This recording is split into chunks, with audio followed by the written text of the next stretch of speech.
Welcome back to the Double S NFL podcast with Sam and Spencer.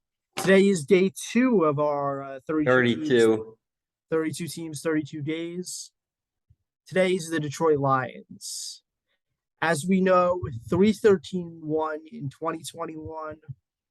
Overall, not a good year. However, they showed signs of progress throughout the And season. they also got Aiden Hutchinson, who, in my opinion, was the best player in the draft. Or a consensus top 3 player in the draft. And the records, they won 3 games last year, but the Ravens game could have gone their way. The first Vikings game, they could have won the Steeler game. So What if they pulled off the comeback against San Francisco week 1? that could have happened. Let me think what else. Who else did they play tight? The Falcons. Thanksgiving. Yep, Falcons, Thanksgiving. A lot of things could have gone their way that didn't. So I expect improvement this year. But how much improvement? Let's talk about their offseason. All right. They had a pretty solid draft. They took Aiden Hutchinson.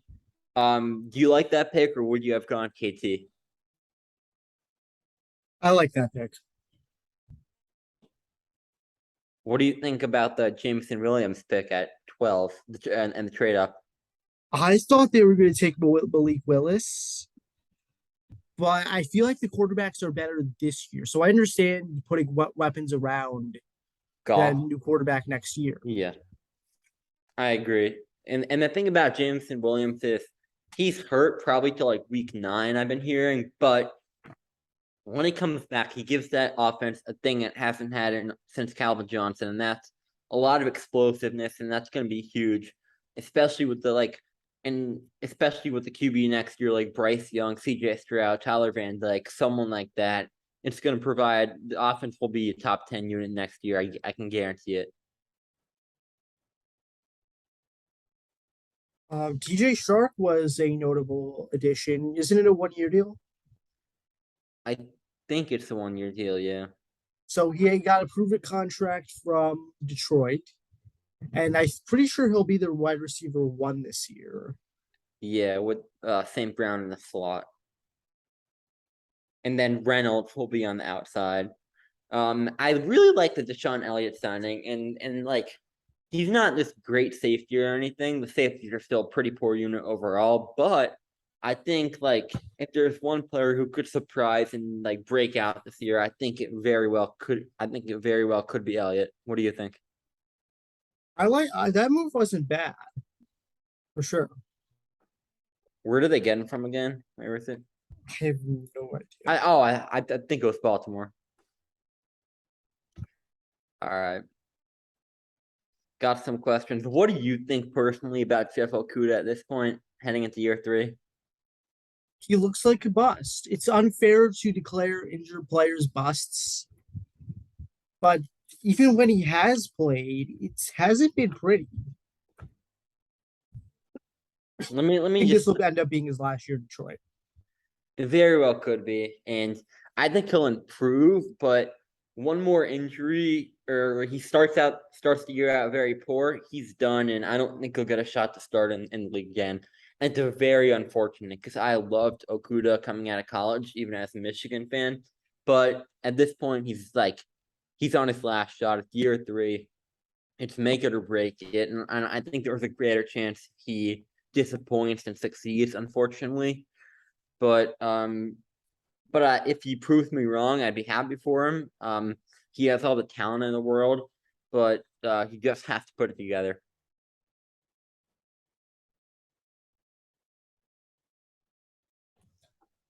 Even with the below average roster, can Dan Campbell have this team pull off a couple upsets over great teams such as Green Bay and Buffalo? I don't think with this roster they could, but I think as we saw last year, they'll be more competitive in games, especially against Green Bay. I think they actually were close in the first. They were up in the first half last year at Lambeau. I thought they were going to win that one, but And then even though it was with Jordan Love, they beat the Packers in the final week of the season, which was very encouraging for a young team like the Lions. But I don't have it on my schedule, but if they beat Buffalo on Thanksgiving in a close game, like 26-23, I would not be shocked. What do you think? I think they definitely pull them off. I think I have them beating Dallas on the road. And I do have them upsetting teams like Minnesota, along with beating teams that they should beat. But I can also see them losing teams that to teams that they shouldn't beat. Yeah, like I could see them getting swept by the Bears, honestly, because it's still the Lions at the end of the day. I can see them losing to the Giants. The Jags. All right. So I was thinking about a good grade for Goff, and I consider C like slightly below average. And I thought that was pretty fair for Goff. What do you think? Yeah, I agree. Like, if you had to come up with the ranking out of all 32 QBs, where do you have Goff? Off of all the starting QBs, Yeah. 29. Where? 29? 29. I'd have him like 21, 19, 21. Like, he doesn't do anything at a very high level, and that's been obvious for years now. But he doesn't do anything at like a horror level. Like he was solid down the stretch last year, and by no means is he a franchise quarterback. However, if he has a good enough offense around him, like when Jameson Williams does return from his injury, this offense could be very good. Running backs, I'll give them a B plus. I like Jamal Williams and I like DeAndre. I really, really like DeAndre Swift. I love DeAndre Swift. He's one of my favorite backs in the NFL. Very shifty. He's solid pass catcher. He'll be great for fantasy. And if he's a top five, if you pick him in the top five, I won't blame you, honestly. Like, he has a ton of upside this year in general and fantasy wise. Jamal Williams, it's a solid backup, but they could do better there. DeAndre Swift did carry me to a fantasy championship Last year. Yep. So I like this running back room a lot. If Goff struggles again like he did in the beginning of last year, they could rely on the run more, and with a very, very, very good O line, I think it could succeed a lot. Wide receiver, I'm going to give a B minus. Their wide receiver room is not bad. And we saw the emergence of Amon-Ra St. Brown last year, especially towards the end of the year. He put on a show towards the end of the year compared to a lot of the other rookie receivers, and I expect that to continue big time into 2022. I think by this time next year, after the season, that's what I mean. I think he'll be considered a consensus top 25 receiver. And even though he's going to be out for a while, Jameson Williams is going to be a stud when healthy. We saw him at Alabama last year. We know what he can do in an NFL, not an NFL offense, but we saw what he can do with the ball in his hands. Very shifty. He's very fast, and I think he'll be a huge part of this Lions offense for years to come. Depth isn't that bad either. I mean, I like Josh Reynolds. DJ Chark hasn't proven much, but he's a solid number. I wouldn't say solid number one, but he's fine in the meantime. What do you think? Yeah, he'll be fine. What would you give TJ Hawkinson at tight end? A minus. The reason I would go B plus is solely based off the fact that if you were a top 10 pick as a tight end, especially, I expect you to be top 7 at your position. And I think TJ Hawkinson is very, very good. I think everyone acknowledges that, but at the same time, he hasn't taken this leap into like a Darren Waller, Mark Andrews type player at where he should be. I think that to me, he's top 6 or 7. Yeah. Where would you rank him?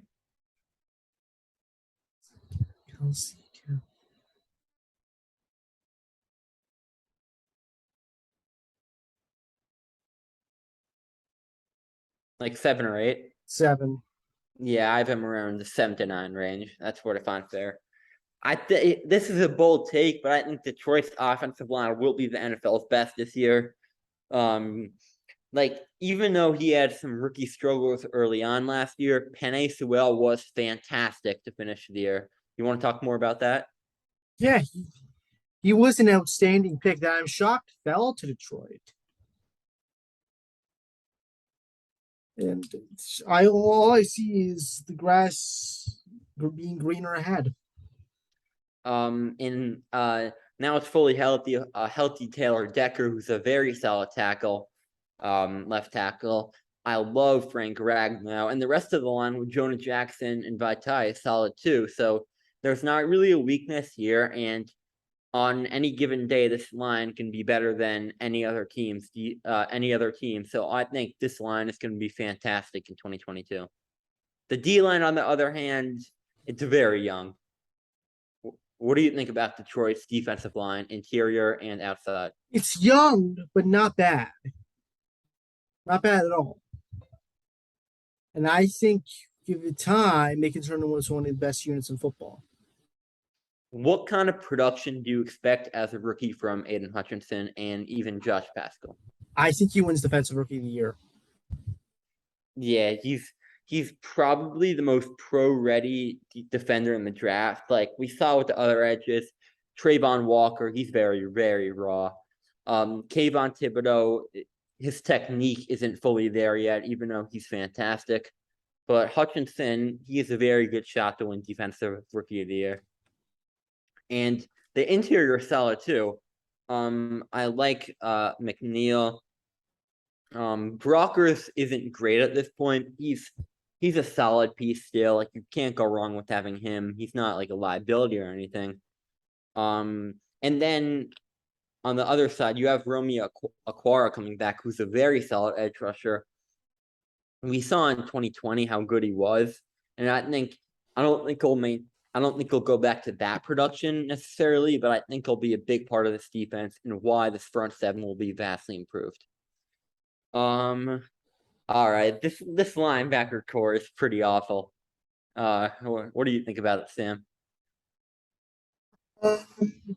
This is where the bad part of the Lions really show. That's in the linebacking core. There's no names to really go over. They're just not very good. So I'm a Jets fan, as many of you know, and they Gerard Davis was with the Lions for his first 4 years of his career, 2017 to 20. He was with the Jets for a year, now he's back with Detroit. If you have him as one of your starting linebackers, I cannot count on your defense at all. I'm sorry. Like he was an instant liability last year. Awful in coverage, really bad in the run game too. I think he had like a PFF grade below 30, which is like unbelievably atrocious. And Derek Barnes isn't great either, and I don't like the depth either. So this unit, if this defense sucks again, I don't think it will be that bad, but if it sucks again, it's going to be because of this unit. Not a lot of young talent either. I think if they don't go QB in the draft next year, they have to go linebacker. What do you think? Corners and safeties are average. Here's my thing with their cornerback room. I love Amani Oruwariye. I think that's how you pronounce it. He's a very like ball hockey corner. He reminds me of Trayvon Diggs a lot, which in many ways is a positive thing. He can get torched at times, can be a bit inconsistent on game-to-game basis, but his upside's clearly there. 6 picks last year. Did they sign like Mike Hughes or someone? I think they did. He's a solid depth piece that if he gets playing time, I think he can be a possible sneaky breakout candidate. Like in his time with the Vikings and Chiefs, he didn't prove much, but I think like he's in year 5 now. I think like he's an under the radar player that in a good defensive scheme with Aaron Glenn, he could develop into a solid corner. And then there's obviously Jeff Okudah, we talked about before. What are your expectations for Okudah this year? Average. He hasn't been good when he's played, and I expect more of the same. So do you think he'll be added Detroit after this year. Yes. Whether it's a release or a trade, time will tell. What do you think about Amani? Where do you think he's a top 20 corner? Do you think he can develop into one? I think he can develop into one. Where would you rank him right now among all cornerback ones? 25, 26. Yeah, same. I'd probably have him around the 22 to 25 range, but potential is definitely there, and he flashed a lot of it last year. Safeties, on the other hand, are not very good. They're not awful either, which is why I consider them to be slightly below average. Did you like the addition of Deshaun Elliott? I like it, but I don't know how much it's going to help him out this year. Yeah, Sam, that's what I thought too. What do you think of Tracy Walker? Average. He's nothing. He's not a bad player, but he's like when you look at other safeties across the league, especially I wouldn't say in this division, but who they play, it's just tough. All right, on to the team award. I'd give this team overall about a B minus, which is good for 24th in the NFL. Yeah, I have him about the same. About yeah, I have him about 24, 25, around that range. That's fair. Team awards. Who is your MVP from Detroit this year? My MVP is going to be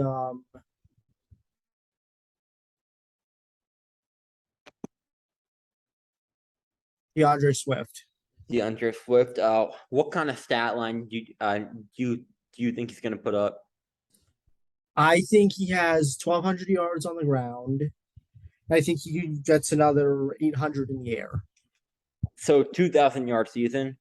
Yes. 2,000 that'll be huge for this Detroit team. And say in the 2023 season you have an offense of, let's just go bold here and say CJ Stroud, DeAndre Swift, Amon-Ra St. Brown, Jameson Williams, and TJ Hawkinson. That's one of the league's best offenses. And I think with a quarterback, actually with an offensive line of this caliber, I think Swift could be a top 10 running back this year. My MVP though is Penei Sewell. I think he'll develop into a top 5 right tackle. He's already very good, and with more development in the NFL, I expect that production to only go up. He's faced with Zadarius Smith in this division, Robert Quinn, but not much else, and I think he can take advantage of that.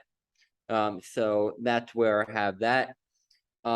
Defensive Player of the Year, since I talked about him a bit, I'm not going to talk too much about him. But who do you have? Mario Wuziak.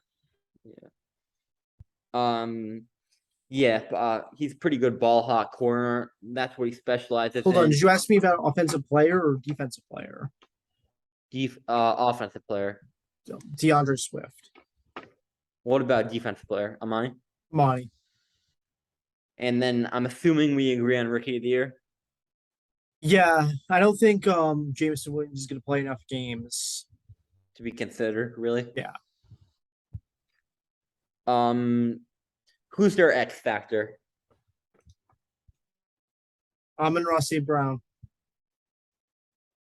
Why do you think it's him over a player like Okudah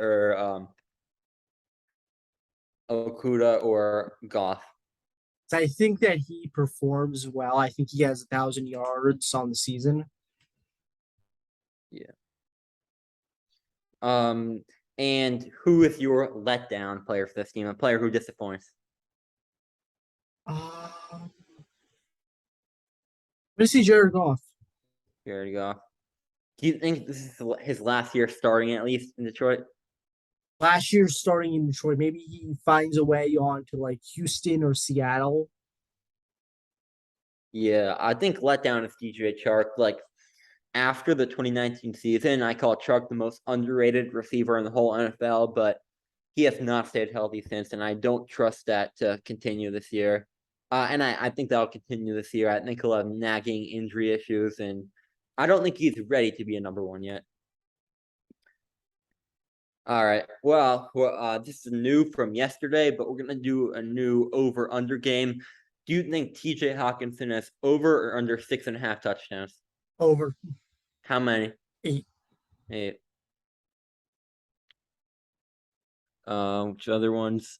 What about the other ones here? What do you think about them? Over on 9 sacks for Hutchinson. I think he gets 11. 11. So he has like a Chase Young type rookie year. Yes. What about 280 passing yards per game for Goff? Under. Under. I think think he they're gonna goes like 150, 160, somewhere in between that. really. Yeah. Like he's been a QB known to like pass a lot, even like if it's not very efficient. So I think that'll continue. And then I just kind of sprinkle this in. How many times do you think Dan Campbell will have a viral quote? I'm hitting the over. They're on Hard Knocks this year, so Oh yeah. guaranteed over 1.5. Now it is time for Detroit Lions record prediction. And do you want to share where you have them at and what position in the NFC North? Yeah. I don't want to spoil every team, so I'm gonna go 6-11. I have them splitting their first 6, and I Splitting. have them losing 3 straight to Miami, Green Bay, and Chicago. A loss to the Giants effectively kills their playoff hopes. So they're However, they're I two have and them eight at winning that 2 point. straight after the Buffalo game to bring them at 5 in bring them at 7, 5-8. 5 and 8. And And then then they how do lose they 3 of their last 4 to make them fall to 6-11. all right. So a lot of people expect the Eagles to win this game, but I think the Lions pull it out in a close one at home. The Detroit crowd is going to be up on its feet. Dan Campbell's going to be motivated, and I think they get the job done in a high-scoring game. I think Swift is going to have like a big day on the ground and through the air. However, they lay a dud the next week and only score 6 points against Washington. And then their inconsistencies kind of continue as they lose to the Vikings by 3 on a game-winning field goal. They smoke Seattle at home. I think this game's like over before it starts, basically. And then before the bye, they go to Foxborough, and it's Bill Belichick against the younger team. Like I'm not expecting much from Detroit here. They're 2-3 at the bye. You're thinking maybe they could, like you have an easier stretch here. Maybe you could go on a run. Nope, they lose to Dallas, 31-24, and then they get a win over the Dolphins and what I consider an upset, a little bit of an upset. Then they lose to the Packers. They lose to the Bears. So their season's really falling apart now. They're 3-6, but they go to the Meadowlands for the first of 2 times this year, and they beat the Giants. And then they allow 41 points to Buffalo. Like I think there's going to be a game this year. I've seen Buffalo where the defense just implodes. Corners allow like many yards, and it just cannot be attained. They lose to the Jags at home in a high-scoring game. I think Goff plays really well this game, but I think he throws a late pick to Tyson Campbell, which ends the game here. I think they scored 37 on the Vikings. Like we saw last year, they put a lot of points up on a weaker defense in the Cardinals. And I think that'll be the case with the Vikings here. They lose a close one to the Jets. I could see this game going either way, though. Beat the Panthers, beat the Bears, and they lose to the Packers, finishing 7-10. 10th in the NFC and 3rd in the NFC North. I have them finishing at 12th in the NFC. And 3rd in the North. Yep. All right. That will do it for our Detroit Lions season preview. We will be back next episode with the Houston Texans.